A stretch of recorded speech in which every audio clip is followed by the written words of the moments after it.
Bueno, pues muy buenos días a todos. Desde la Asociación Mexicana de Actuarios queremos agradecer al ITAM, queremos agradecer al Colegio Nacional de Actuarios por organizar este evento, en particular Mercedes, Mabel, muchas gracias por el esfuerzo, ¿no? David también. Y bueno, estoy muy emocionado de estar acompañado con tantas personas muy relevantes, tanto en el sector actuarial como en el sector de seguros, ¿no? Y bueno, pues voy presentando a las personas que nos están acompañando. Inicio con Normalicia Rosas. Normalicia es directora general de la AMIS y fue presidenta de la Comisión Nacional de Seguros y Fianzas, donde trabajó por 20 años y desarrolló nuestra ley, ¿no? La ley de Solvencia II. Es presidenta del Comité de Seguros de la OCDE y trabajó en algunas aseguradoras, Allianz, Banorte, y es licenciada en actuaría del ITAM con diplomado en estadística aplicada y MBA también por esta institución. Y asimismo cuenta con un diplomado en alta dirección de empresas por el Instituto Nacional de Administración Pública. Y por aquí una pequeña frase más.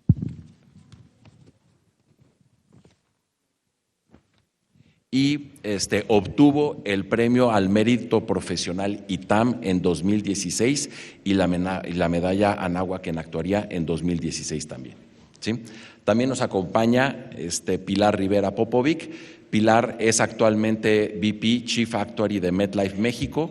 Comenzó su carrera en MetLife el año anterior y lidera 2 de los 3 centros de excelencia en Latinoamérica que tiene MetLife, que es el de evaluación y transformación. Antes de incorporarse a MetLife, trabajó durante 7 años como jefe de actuarios en el ISSSTE, en el Instituto de Seguridad Social de los Trabajadores del Estado, y en el sector seguros también trabajó en MAFRE y también trabajó en AXA. Es egresada del ITAM, donde obtuvo el título de licenciada en actuaría, además de cursar la maestría en finanzas en esta misma institución. También nos acompaña Daniel Bandel.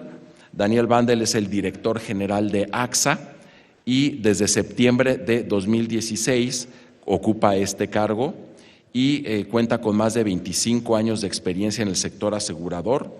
Antes de llegar a México en marzo de 2015 como director general adjunto de AXA México, fue responsable de operaciones y miembro del Comité Ejecutivo de AXA Suiza y CEO de AXA ARAG, aseguradora de protección legal en Suiza. También trabajó 4 años para AXA en Barcelona. Cuenta con un doctorado en Derecho por la Universidad de Lausanne y una maestría en la Escuela de Negocios de Stanford. Y finalmente también nos acompaña Ricardo Cázares. Es experto en seguros, actuario, CEO de Solera. Cuenta con 35 años de experiencia en la industria de seguros y ha desempeñado varios cargos directivos en prácticamente todas las aseguradoras grandes de México, ¿no? Como GNP, Salud Comercial América, Seguros Monterrey, New York Life, Munich Re, Parter Re. Entre sus principales logros está alcanzar la participación del mercado del 50% en línea azul GNP y el diseño e implementación de la estructura para el pago de Seguros Monterrey New York Life. Su formación es licenciado en la actuaría por el ITAM y cuenta con diplomados en finanzas corporativas, habilidades de dirección, administración y calidad, ¿sí? Sin más, pues yo creo que podemos arrancar un poco la dinámica. Va a ser una serie de preguntas que vamos a hacer, no todos vamos a responder las mismas preguntas. Y quisiera arrancar, y no sé, contigo, Norma, para platicar. Al final del día, venimos de una pandemia, hemos hablado mucho de la pandemia, las lecciones que nos fue dando, pero desde tu punto de vista como actuarios, ¿qué estamos haciendo hacia el futuro? ¿No? Entonces quería…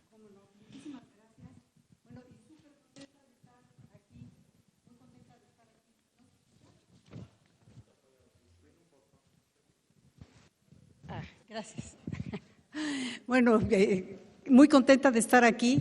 Realmente después de muchos años en Alma Mater, ¿no? Y bueno, nada más comentarles, soy de la primera generación del ITAM de actuaría, entonces me da muchísimo gusto ver que apostamos bien y que la carrera sigue pues cada vez teniendo mucha mayor relevancia, ¿no? Y muchas gracias, Patricio. Aquí vamos a dar un contexto solamente para que vean cuál es el impacto que generó en los actuarios, y muy rápido les voy a dar algunas cifras para poder ubicarnos en la parte de COVID. Si me ayudas con la siguiente lámina, por favor. Ajá. ¿Sí se ve la siguiente? Esta. Aquí es nada más para ubicarnos. Nosotros como aseguradores estamos muy acostumbrados a trabajar con riesgos, a modelar riesgos, a medir riesgos, sí, a tener estadísticas de todo, y eso, pues la verdad nos hace sentir súper cómodos. Pero fíjense que pasó algo que no teníamos ni siquiera imaginado cuando estábamos en el 2019, y fue esto, llegó una pandemia. En aquel tiempo teníamos los riesgos identificados como los más relevantes, el riesgo cibernético, pues si hablábamos de desastres naturales, pero vean, aquí llegó de repente la pandemia, nos sorprende y se volvió el siniestro más costoso en la historia del seguro en México, ¿sí? Superando por mucho a otros eventos que tienen que ver más bien con riesgos de la naturaleza, como huracanes, terremotos, etcétera. Ustedes recordarán, por ejemplo, es el que tenemos más presente, pues es el de los sismos del 17. Vean cómo se ve chiquitito contra todo lo que implicó la pandemia y COVID. Si me ayudan con la siguiente. Gracias. Aquí nada más para señalar, ustedes dirán, bueno, pero ¿qué tanto pudo haber ayudado el seguro? El seguro fue fundamental para que muchas familias mexicanas pudieran seguir manteniendo algo de estabilidad económica y pudieran en muchos casos recibir atención. En el caso de los seguros de gastos médicos, les digo que de manera acumulada el seguro ha pagado 26,765 millones de pesos. Pero me van a decir, ¿es mucho, es poco? Pues imagínense que si lo divido durante los más de 1,000 días que tuvo la pandemia, o que en su época mucho más fuerte, pues el seguro pagó 26.2 millones de pesos cada día para atender a las personas que contaban con un seguro y que se enfermaron. En México, alrededor de 12.5 millones de personas cuentan con un seguro de gastos médicos. Y de esas, 51,486 requirieron utilizarlo para poder enfrentar los gastos de atención por COVID. En promedio, estas personas tuvieron que gastar 519,854 pesos. Sí nos da una idea del impacto. O sea, dices, ¿quién tiene más de $500,000 de pesos por si me enfermo? Pues no. El seguro contribuyó pues a esa estabilidad de las familias.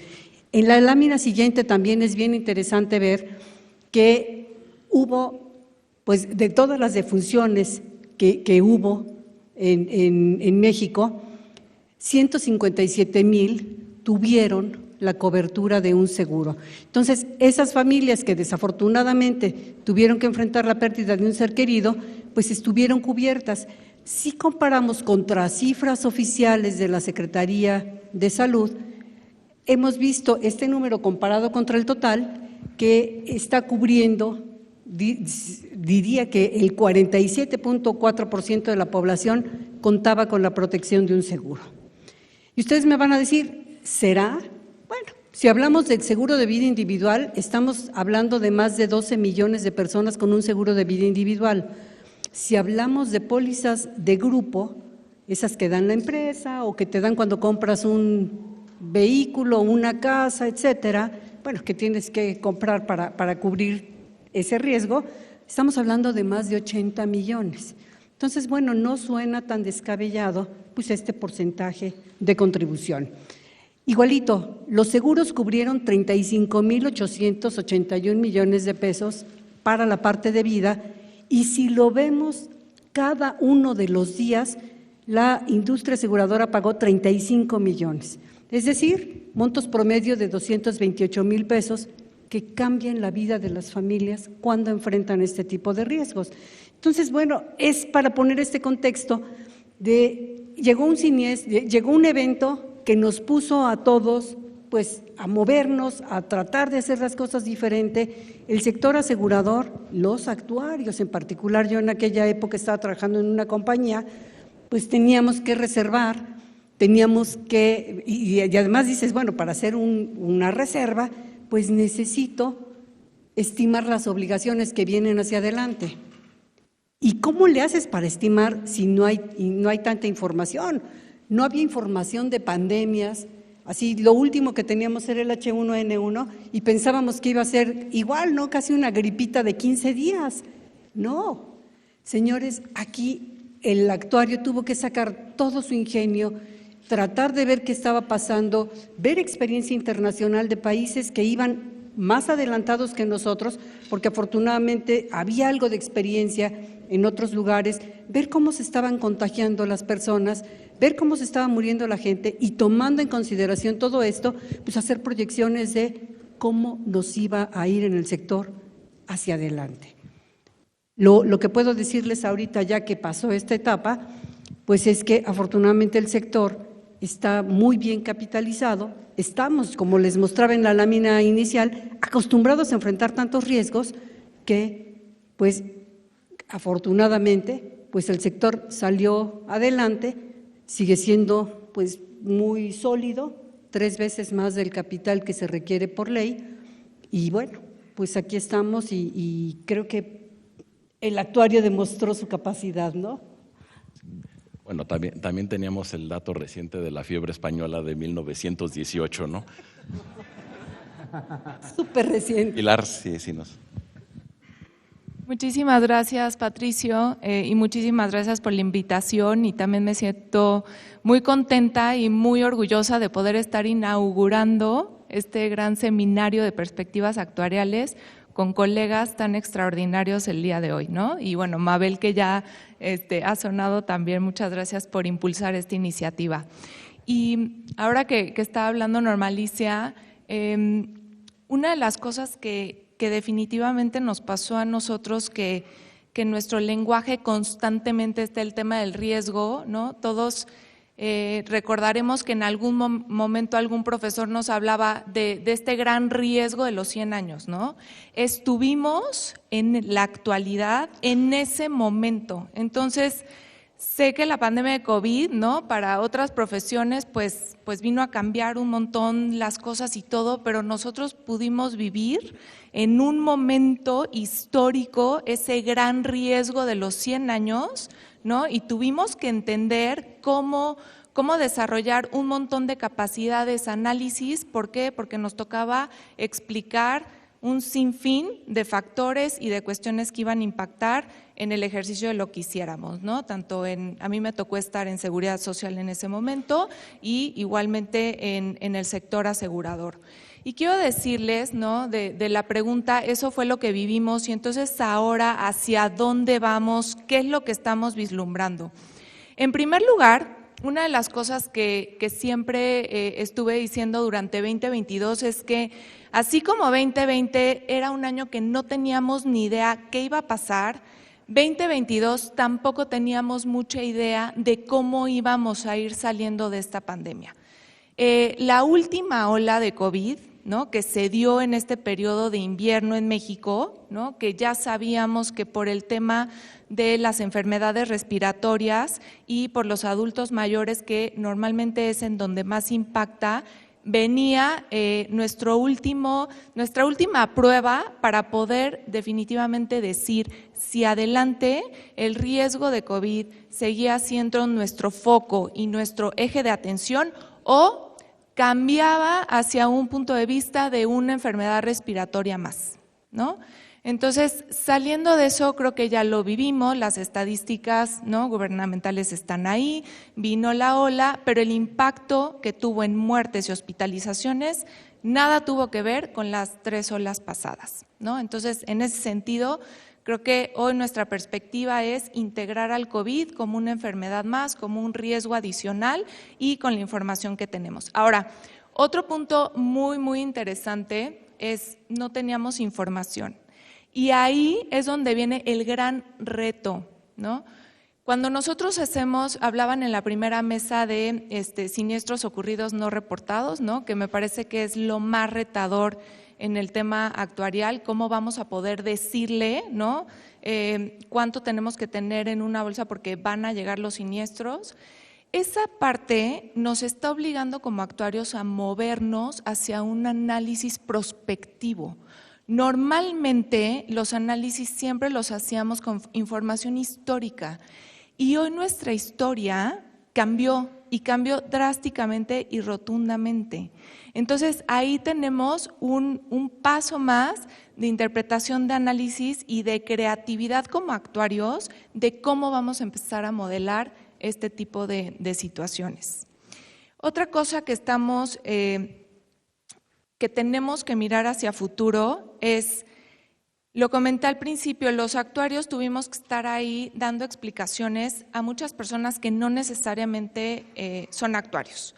Y lo digo así, si como actuarios de pronto no nos podemos poner de acuerdo, pues imagínense cuando vamos con un economista, con un contador, con un administrador, con alguien de comunicación, ¿no? Tal cual, ¿cómo vamos a comunicar a nuestros clientes lo que está pasando, ¿no?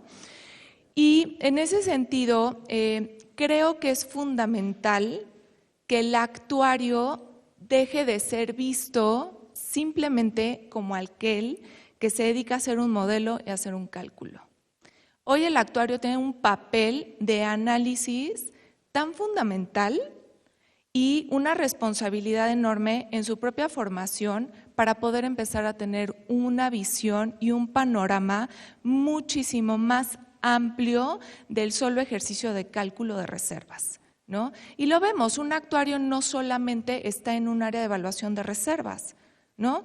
Tenemos actuarios en áreas de TI, ¿no? En donde ya sabemos que cuando implementamos un proyecto en una aseguradora y está un actuario ahí, nos va muchísimo mejor, ¿no? Tenemos actuarios en marketing, en fin, tenemos actuarios en muchas áreas de las compañías.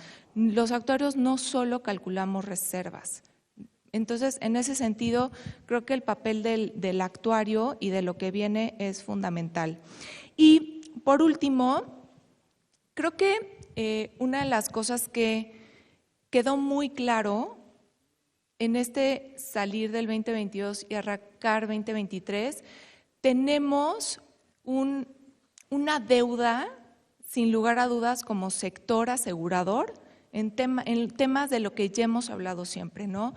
Los seguros en México no es un producto que ya haya alcanzado a la mayoría de la población para nada, ¿no? La última encuesta nacional de inclusión financiera nos dijo que únicamente el 14% de la población en México tiene un seguro de vida, de gastos médicos o alguna cobertura. Esto no es nuevo, ¿no? Esto ya lo sabíamos, lo único que viene es a recordarnos cómo tenemos que seguir impulsando esta penetración del seguro a todas las sociedades y nos vino a recordar también la pandemia que en un tema necesitamos seguir trabajando como sector, como sociedad, en temas de igualdad, diversidad e inclusión.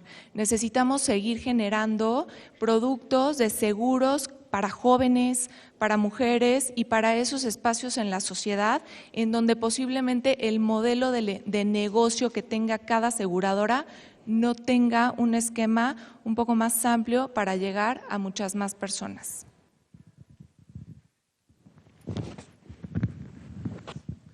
Bueno, buen día a todos. Primero que nada, gracias al ITAM por la invitación y a la Asociación Mexicana de Actuarios por hacer este evento. La verdad es que qué padre que ya el ITAM tome esta iniciativa en hacer un seminario de perspectivas actuariales, ¿no? Al igual que Norma, yo no soy de la primera generación, yo soy de la segunda generación del ITAM, entonces pues qué más orgullo que nuestra casa mater haga este tipo de iniciativas, ¿no? Y bueno, creo que ya lo dijeron muy bien mis compañeros, yo sería muy breve. Creo que la pandemia de COVID pues, puso a prueba el sector asegurador. Ya Norma mostró las cifras de cuánto pagó el sector asegurador. Yo le voy a dar otra visión del dato, ¿no? Es que las aseguradoras durante 2020 y 2021 tuvieron una sobresiniestralidad en salud entre el 20 y 25%. O sea, a lo que tenían normalmente de siniestros, el COVID representó un 20-25% más, ¿no? Simplemente esta pandemia. Afortunadamente, en 2022, ¿no? Aún siguió pandemia y siguieron olas de contagios.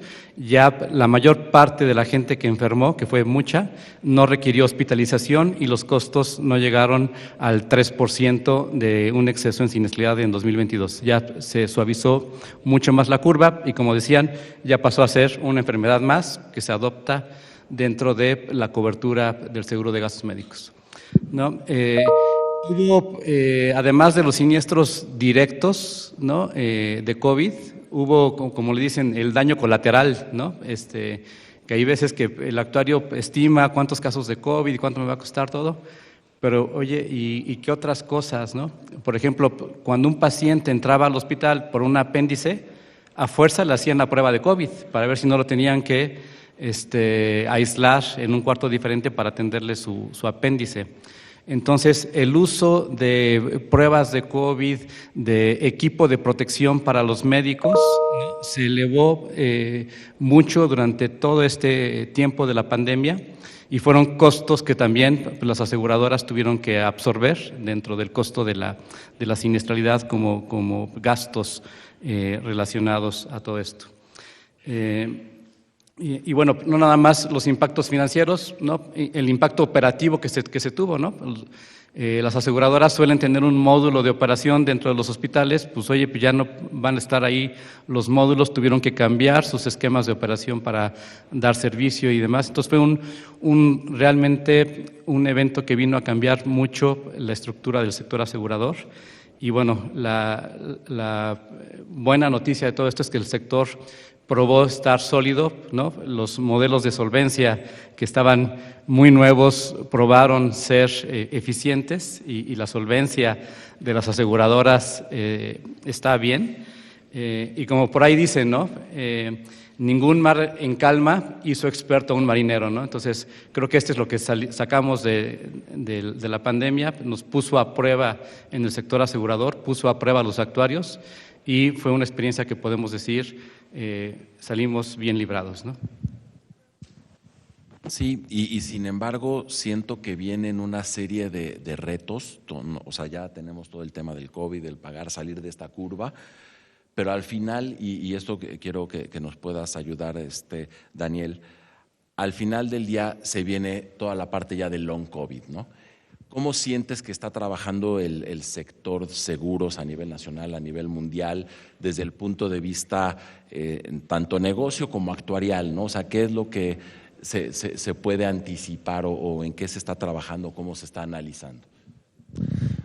Buenos días a todos, gracias también por la invitación. Estoy doblemente agradecido, ¿no? Porque no soy ni alumno del ITAM ni actuario. Pues, y permítanme un tercer disclaimer, ¿no? Me haces una pregunta médica y tampoco soy médico, ¿no? Entonces sí que me lo ponen difícil aquí, ¿no? Pero hablé con nuestro director médico sobre long COVID, ¿no? Y lo que me dice es que long COVID como enfermedad como tal pues no existe. Entonces, son múltiples síntomas, puede ser cansancio, pueden ser problemas respiratorios, pueden ser disrupciones cognitivas, pero long COVID como tal no existe, ¿no? Y correspondientemente, los actuarios, no me dejarán mentir, tampoco tenemos muchos datos de qué es lo que significa long COVID. Entonces, es otra de las incertidumbres que traemos ahí y cómo tratarlas, ¿no? Entonces,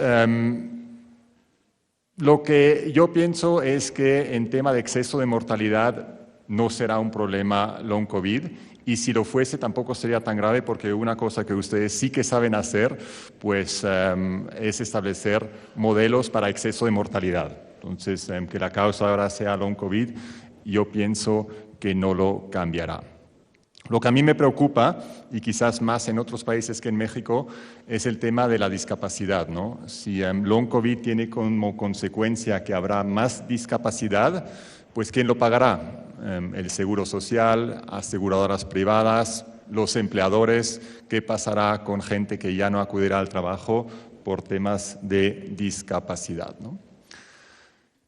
¿Qué significa long COVID un poco del punto de vista de los seguros? pues no es que esté excluido en un seguro de gastos médicos mayores, ¿no? Si un cliente viene y dice, mira, yo tengo long COVID, pues nosotros no vamos a decir, pues está excluido. Sin embargo, sí que pienso que no lo cubriríamos. ¿Por qué? Porque como lo que hemos constatado es que no son padecimientos muy graves, pues no rebasará el deducible. Y aquí sí que nos tenemos que cuestionar una vez más, como aseguradoras, como industria, si esto es un tema, ¿por qué no lo cubrimos? Les dejo la reflexión, ¿no? Y quizás la respuesta sea, pues decir, es que en el futuro ya no tenemos que estar haciendo lo que hemos hecho durante muchísimos años, que esperamos que llegue el siniestro y pagamos. Quizás tengamos, pues, que ser más cuidadores, meternos en temas de prevención, acompañar a nuestros clientes asegurados, ofreciendo servicios médicos, etcétera, etcétera. Muchas gracias, Daniel. Y bueno, si quieres, regreso contigo, Pilar, y tratar de ver, o sea, qué rol debe de seguir este sector, el sector asegurador, donde pues gran parte de los actuarios estamos trabajando en la gestión de riesgos futuros de pandemia. ¿Qué vínculo debemos de tener con entidades gubernamentales, ese vínculo entre aseguradoras y gobierno? ¿Tú cómo ves esa perspectiva, ese tema de una visión hacia el futuro de pandemias futuras? Que ojalá no. Bien, y voy a repetir un poco lo que decían ya, ¿no? La regulación actual permitió que no quebrara una aseguradora en medio de la pandemia, ¿no? Y creo que en México, yo lo aprendí muy bien desde una clase, ¿no?, con el actuario Jorge Rendón, que siempre nos decía, la regulación en México es tan sólida, es estricta, que logra que las aseguradoras en México no quiebren, como sí pueden quebrar en Estados Unidos, por ejemplo, ¿no? Entonces, creo que el tema que vino a mostrar la pandemia es que efectivamente la regulación, por más que de pronto digamos es complejo el tema de solvencia, todo el tema del calce de activos, pasivos, la parte del requerimiento de capital, en realidad la regulación hoy nos fortaleció en el sentido de que hoy las compañías tuvieron lo necesario para hacer frente a toda la siniestralidad y pagarle a todos los clientes, ¿no? Recordemos que una póliza de seguros no es otra cosa que un contrato en donde me estoy comprometiendo, un contrato de buena fe, ¿no?, en donde mi cliente cree que si se muere él, yo le voy a entregar una suma asegurada a su familia, por ejemplo, ¿no?, en el caso del seguro de vida. Entonces, esa parte me parece que quedó muy clara, es muy sólida, está muy consolidada, ¿no? Muy bien, Normalicia, ¿no?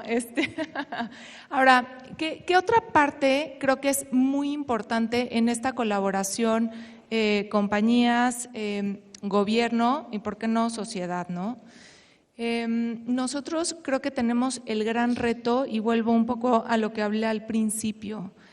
Nuestro sector, como sector asegurador y estando viendo de pronto otros sectores, pareciera que llegamos siempre tarde a los temas tecnológicos, ¿no? O sea, de verdad que las aseguradoras somos muy lentas en hacer estos grandes cambios de tecnología, de poder migrar hacia la digitalización. En realidad creo que ese es el gran reto, ¿no? Porque de pronto a veces decimos, oye, necesito primero resolver todo mi tema operativo, que de verdad el tema operativo en las aseguradoras también tiene un gran reto. ¿Por qué? Porque tú tienes, de pronto te va a llegar un asegurado que contrató una póliza hace 25 años, ¿no? Y la persona que está recibiendo el siniestro, oye, este producto ni existe, ¿no? Entonces, no, sí existe, lo que pasa es que lo vendí hace 25 años. Entonces, creo que ahí el gran reto que tenemos con el regulador es cómo hacemos para darle un poquito más de agilidad, más movilidad, más innovación, ¿no?, al sector asegurador. Sí, igual, dado el background que tienes con entidades regulatorias gubernamentales, si hay algún componente que quieras. Yo creo que hay un componente que es fundamental, ¿no? Y es cuando nosotros estamos desde el punto de vista de la industria tratando de incidir en lo que ustedes quieran, ¿no? Queremos que haya más cobertura de seguro.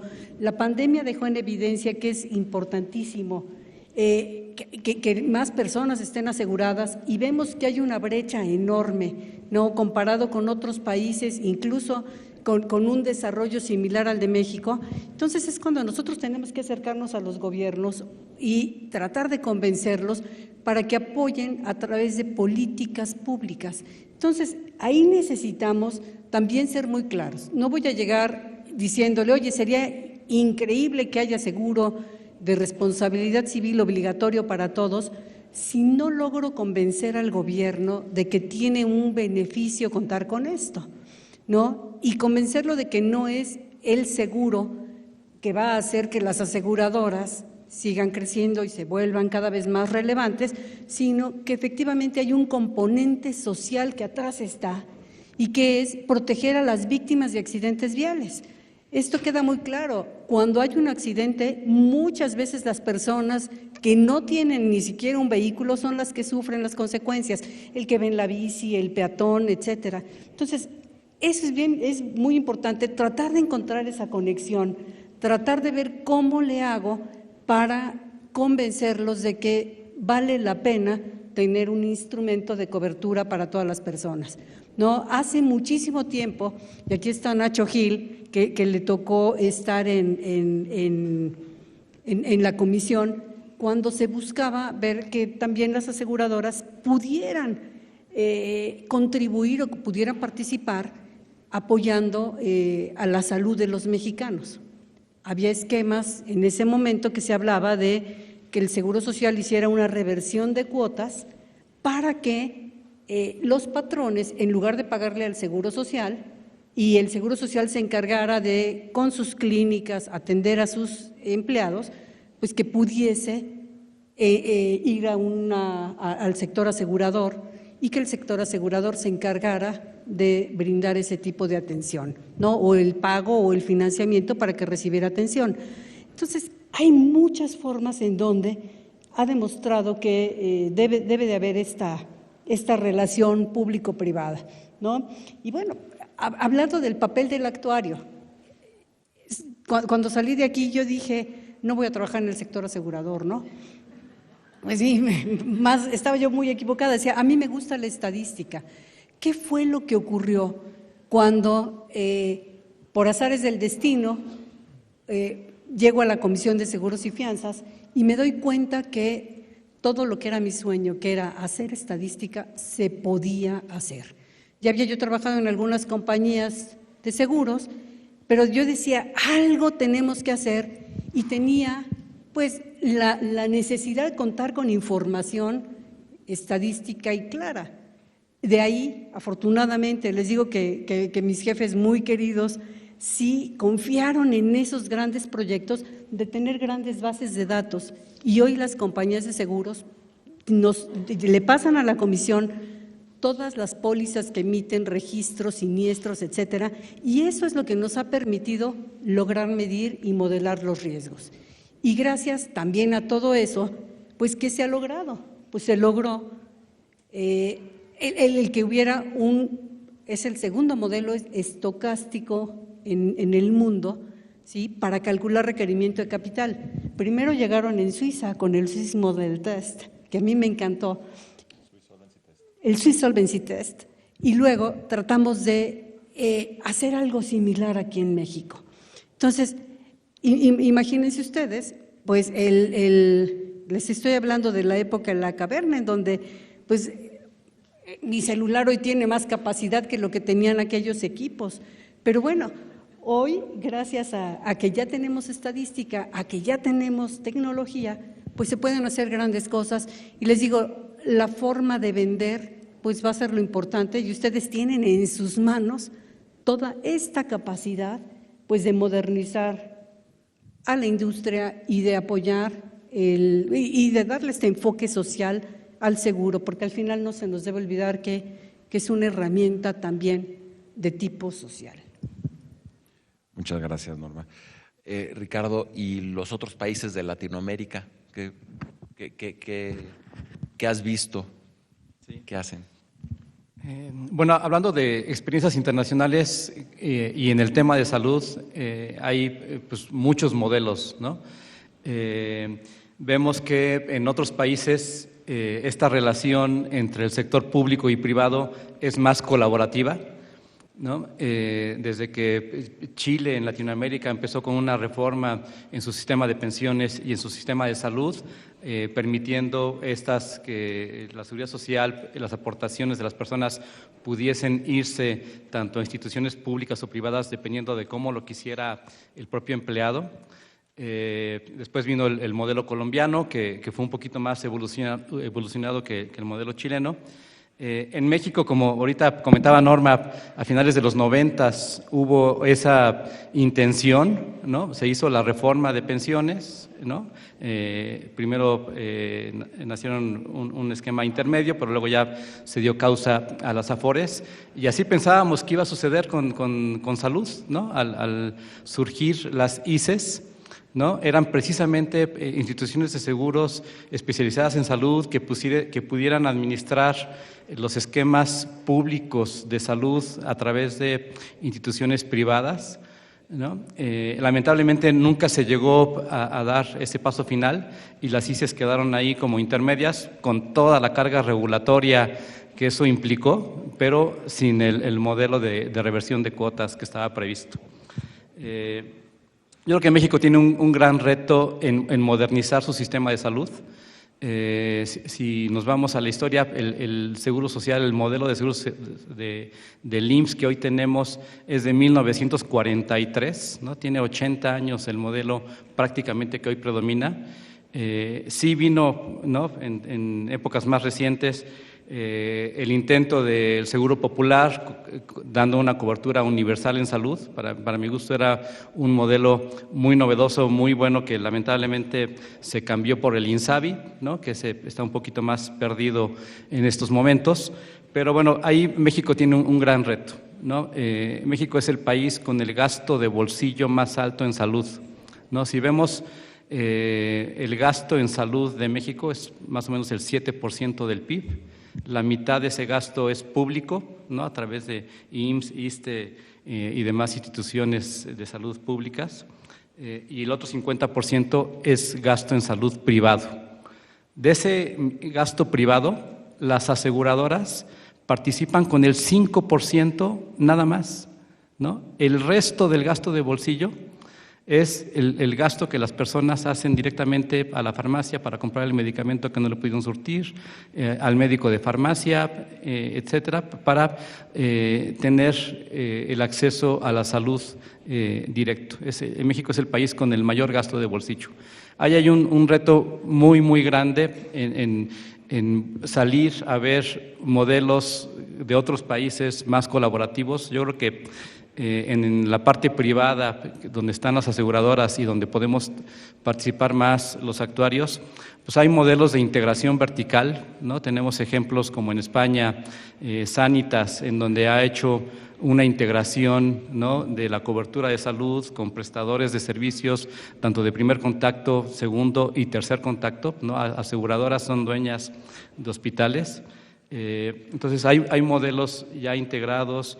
Están modelos como, por ejemplo, Bupa, ¿no? Aquí en México es una aseguradora más o menos mediana, pequeña, pero en Europa es una aseguradora de las más grandes y también tienen sistemas integrados en salud. Entonces, creo que podemos ver experiencias en otros países más colaborativas, tanto en colaboración sistema privado-público, como en integraciones verticales, porque el negocio de la salud no nada más es una labor actuarial de tratar de predecir la frecuencia de la enfermedad, la severidad de la enfermedad, sino las aseguradoras se han dado cuenta que hay que entender cómo funciona la salud para poderla controlar y administrar. Si tú dejas simplemente la cobertura libre, ya lo vivimos hace 20 años, pues el médico dice, ¿usted tiene seguro?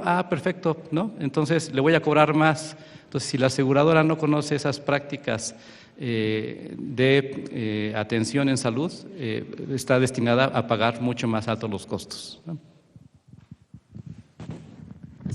Daniel, y en términos generales, y aprovechando que estás con nosotros, en la parte igual Latinoamérica, el mundo, ¿qué se está haciendo? Pero también quisiera aprovechar y hablar un poco de esta experiencia internacional, digamos, como otra pregunta, en el seguro de desempleo, el seguro de interrupción de negocio, etcétera, como empresa multiramo, ¿qué se puede ver? Todos estos impactos del COVID, pero también, o sea, la pregunta original, ¿no?, de la experiencia. Bueno, quizás primero con respecto a la pregunta anterior, yo estoy totalmente convencido que los grandes retos de este planeta, que sea cambio climático, que sean ciberataques, que sean pandemias, pues solo los podremos resolver la iniciativa privada junto al Estado, ¿no? Entonces creo que nosotros como iniciativa privada no tenemos que estar seguido o constantemente o de vez en cuando criticando al Estado, pero el Estado pues también tendría que acudir a nosotros, ver que estamos contribuyendo. Y si se fijan qué es lo que pasó en la pandemia, no hubo ninguna vacuna estatal. Las vacunas se crearon de manera inmediata, nunca visto, todo fue iniciativa privada. Incluso el gobierno mexicano no tuvo vacunas estatales que yo sepa, ¿no? Pero después, ¿quién las dio? En México, pues fue el Estado, y eso creo que fue un bonito ejemplo de cómo debemos y podemos trabajar juntos el Estado y la iniciativa privada, ¿no? A nivel internacional, también creo que es súper interesante comparar lo que pasó durante esta pandemia en seguros. Cuando empezó esta pesadilla en el año 2020, en México, no me dejarás mentir, Norma Alicia, pues las aseguradoras tuvimos un año récord, nos fue muy bien, porque la gente ya no fue al hospital. El COVID sí que hubo casos, pero no eran todavía tantos. Tampoco habían fallecido tantos en el 2020, pero ya no hubo actividad de autos. Sí que bajamos las primas, no solo GNP, como lo dijo antes Lalo, también nosotros, las bajamos mucho, pero nos fue súper bien en autos, no hubo tampoco catástrofes naturales. A nivel mundial fue totalmente diferente. El COVID pegó a las aseguradoras en el 2020. ¿Y por qué? Por lo que tú has dicho, por business interruption, que por cierto me gusta mucho más el término español, que es más positivo, que es continuidad de negocios, ¿no? Y por los seguros de cancelación de eventos y de asistencias en viaje. Entonces, 2020 fue un muy mal año para las aseguradoras europeas, americanas, fue muy buen año para México. En el 2021 fue al revés, fue de nuevo la fiesta en las aseguradoras europeas y americanas. Creo que en MetLife también, ¿no? Pero nosotros en México sí que lo pasamos mal, ¿no? Porque entonces el COVID nos pegó de lleno. Vinieron los fallecimientos, gastos médicos mayores, hemos visto las cifras de Norma Alicia, pero ¿saben qué? Pues la gente regresó a los hospitales. Nosotros vimos que a partir de Semana Santa, más o menos del 2021, pues la gente regresó a los hospitales para los otros padecimientos y ya no pudimos compensar tanto, ¿no? Entonces creo que es súper interesante ver aquí cómo fue totalmente diferente lo que pasó para los seguros a nivel mundial y aquí en México, ¿no? Si hablamos un poquitín de business interruption, que es la pregunta que has hecho, eso creo que es algo súper interesante, ¿no? Paco seguro que tiene muchas más estadísticas de Swiss Re, pero business interruption son pocas primas a nivel mundial, pero nos pegó muy, muy fuerte, ¿no? Y ahí el gran tema era, y creo que aquí no hemos brillado como sector a nivel mundial, es que hubo muchísimas incertidumbres y las sigue habiendo si esto estaba cubierto o no estaba cubierto, ¿no? Entonces, tú me interrumpes si hablo demasiado, ¿no? Porque es un tema súper fascinante. Solo en Alemania y en Francia sigue habiendo cientos de casos que están en tribunales para contestar la pregunta si hay cobertura o no hay cobertura. Entonces, las preguntas que se hacen, ¿hay una exclusión explícita? Probablemente no, porque nadie sabía lo que era COVID, ¿no? Entonces, en ninguna póliza de seguros antes del 2020 ponía COVID-19 está excluido. La diferencia entre pandemia y epidemia, una pregunta que los juristas están debatiendo, ¿hay una diferencia, no hay una diferencia? Las exclusiones fueron claras. ¿A partir de cuándo COVID fue una enfermedad? ¿Qué autoridad lo tenía que declarar? El cierre de actividades fue impuesto por autoridades, pero fue tan impuesto o no impuesto. Hay muchísimas preguntas súper relevantes ahí, ¿no?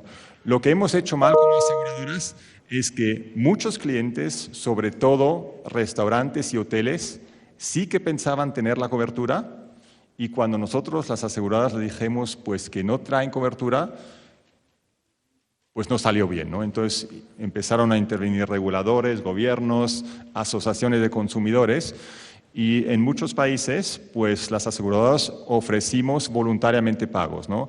AXA Francia pagó 300 millones de euros, eso es un monto importante, eso es casi 3 meses las utilidades que nosotros generamos en México, eso es un monto importante, voluntariamente a restaurantes. Unos los aceptaron, otros no. El 20 de diciembre pasado, la Corte Suprema francesa falló a favor de AXA, que no había cobertura, pero seguimos teniendo 50 casos, solo AXA Francia, que están en tribunales para contestar si vamos a pagar o no, ¿no? Entonces, muy mal para nosotros, solo podemos quedar mal, y cara al futuro, pues sí que nos tenemos que preguntar qué es lo que tenemos que hacer. Y termino con esto, ¿eh? La gran pregunta es, y a ver qué opinan los copanelistas, si una pandemia es asegurable. Yo no tengo la respuesta, pero tenemos que traer una respuesta, y quizás no sea asegurable de manera convencional, pero todos tenemos que hacer el esfuerzo, y les invito también a ustedes, ¿cómo podemos hacer lo que a los mexicanos nos gusta tanto? El cómo sí. Porque las aseguradoras, también los mexicanos, tenemos demasiada tendencia a decir cómo no. Aquí intentamos buscar el cómo sí, para que si se repite una pandemia, que no quedemos tan mal como lo quedamos en ciertos aspectos. En gastos médicos mayores en México no quedamos mal, y con esto termino.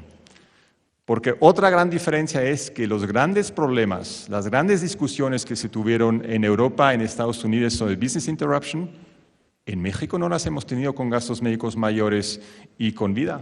Hemos pagado todos los siniestros. El único debate que tuvimos es si medicamentos nuevos, medicamentos experimentales, que nadie sabía si iban a servir o no, los cubríamos o no. Pero todo el resto lo hemos pagado, y de esto, ustedes que están en los seguros, nosotros nos tenemos que sentir orgullosos y lo tenemos que decir. Hemos estado ahí, hemos pagado, hemos aliviado las penas de muchos mexicanos. Muchas gracias. No sé si alguien quiera hacer del público alguna pregunta. Pues vemos, no sé quién nos ayuda con los micrófonos. Aquí había unos.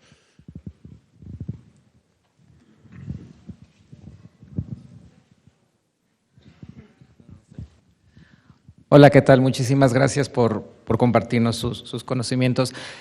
Con base un poco en cómo fue llevada la plática, como decían, no somos médicos, pero sabemos manejar información estadística y cómo consultarla. Entonces, para preguntarle a Normalicia, en este querer del actuario, que ahora tiene como reto ver hacia futuro, y en esta colaboración del sector privado con el sector público, mencionabas que, por ejemplo, pues la Comisión Nacional de Seguros y Fianzas tiene acceso a información muy detallada de todas las empresas de seguros.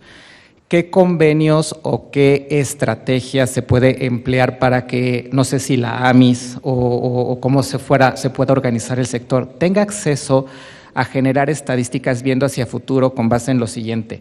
Por ejemplo, todo un estudio, se podría tal vez sacar todo un estudio de comorbilidades, de qué padecimientos actuales fueron los que tuvieron más impacto también por ejemplo, en temas de muertes o daño a la salud de COVID, en esto para ver hacia un futuro, tal vez como una estrategia de prevención, o aunque no sea no sea COVID largo, también hubo un cambio social, por ejemplo, en el sedentarismo, en el famoso home office, en aumento de peso en general en la población, que eso tal vez se puede repercutir en aumento de gastos en enfermedades ortopédicas, ¿no?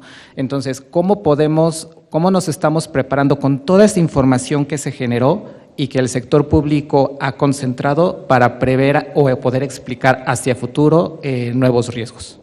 Oye, muchas gracias. La respuesta es bastante sencilla. La Comisión de Seguros pide toda esta información y ellos lo tienen, básicamente lo utilizan pues, para fines regulatorios, ¿no? Para ver los factores de los modelos, etcétera. Pero AMIS tiene una réplica porque las asociadas a AMIS le entregan la misma información que entregan al regulador. Toda la información estadística la tenemos y de ahí salen muchos de estos análisis que presentamos pues, de manera periódica al comité ejecutivo o a las asociadas de AMIS, pero vaya, es bien interesante. Hay algunas cosas que no podemos conocer con mucha precisión porque no hay, dentro de la estadística no se reporta el long COVID, no hay una definición clara, por ejemplo, pero cuando sí sabemos cuáles son las enfermedades que han sido pues mucho más, como te diré, taquilleras, y lo decía muy bien Daniel, cuando se reabre nuevamente y la gente tiene otra vez confianza de ir a los hospitales y ya había gente vacunada con esquemas, por lo menos una vacuna o a lo mejor ya 2, empieza a bajar todo lo que es la necesidad de utilizar los hospitales para atenderse COVID, pero empieza todo aquello que había quedado pendiente, las operaciones de rodilla, ¿no? O algunas hernias, aquello que no fue urgente, pero que las personas necesitaban. Entonces, si hay toda esta información y sabemos, bueno, pues si las enfermedades cardiovasculares siguen siendo, o si el cáncer, siniestros catastróficos, toda esa información afortunadamente está. Y te digo, no hemos hecho convenios con el gobierno porque las propias asociadas ven la conveniencia de tener esta información y poder hacer estos estudios que al final son bien interesantes, ¿no? Medir la sobremortalidad que hubo, pero como decía Daniel, a lo mejor eso ya no va a continuar y es lo que estamos viendo. Entonces, si tengo que proyectar hacia el futuro, algo que decía Pilar, la estadística del pasado no me sirve porque esperemos que no se repita una pandemia muy rápido, ¿no? Si es un evento de cada 100 años o cada 70. Eso sería pues, lo que yo comentaría, pero sí se tiene. Ahí nos ha alcanzado el tiempo para… Ajá. En la tercera o cuarta fila y… Adelante.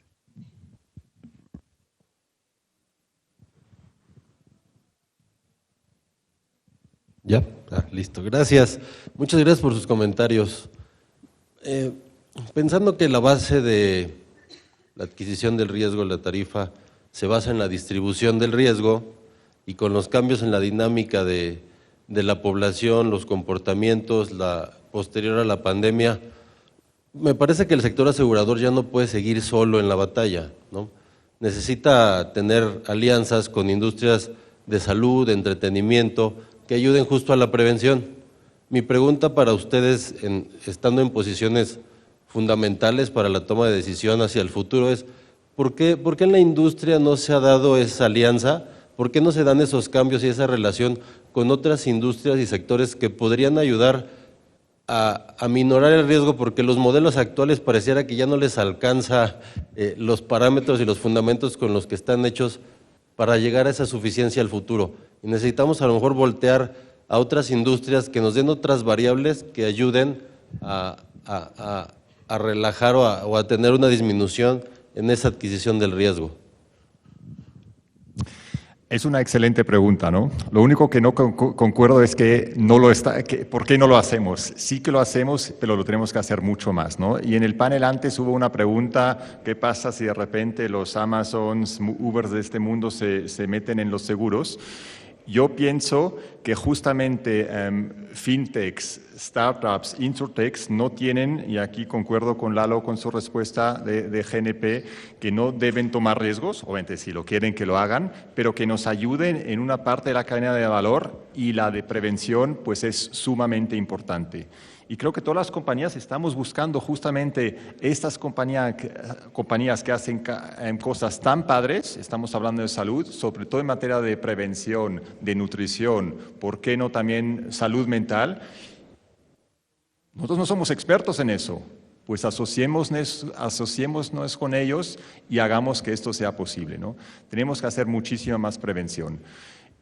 No lo hemos hablado antes, ¿no? Pero que en México haya habido tanto exceso de mortalidad desde febrero de 2020?